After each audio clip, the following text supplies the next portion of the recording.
আম্মু, পাকা আম। হুম। আজকে তো শুধু আম খাবা? ওকে। ভোরবেলায় আমার আম্মু, ফারা ওঠ ওঠ ওঠ, খালি পেটে আম খা, পেট ভালো থাকবে। ফারা, একটু রুটি দিয়ে আম খা। কি রে, একা একা বসে আছিস কেন? একটা আম খেতে পারছিস না বসে বসে? তোর ভাইকে দেখ, কালকে এক বসাতে 1 কেজি আম শেষ করেছে, আর তুই সব সময় বলে বলে খাওয়াতে হয়। কিরে, ভাত খাওয়া শেষ তাও বসে আছিস কেন? ভাত খাওয়ার পরে একটা আম খাতি মনে চাই না? যা, যে একটা আম খা। কিরে, মন খারাপ করে বসে আছিস কেন? কেন একটা আম খেতে পারছিস না? তাহলে তো মনটা একটু ভালো হয়। না না না না, কিসের জন্য? না না না। কিরে, ইদানিং তুই বেশি বেশি কথা বলছিস। এই নে আম খা। কিরে, এখন তুই একটু কম কম করে কথা বলছিস কেন?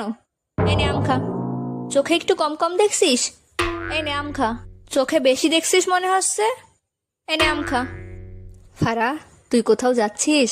এনে আমটা নিয়ে যা, খেতে খেতে যা। আমি বাথরুমে যাচ্ছি আম্মু। রাত 3টা, আমার স্বপ্নে। হা হা হা। ফারা, আম খা, তোর ঘুম ভালো হবে।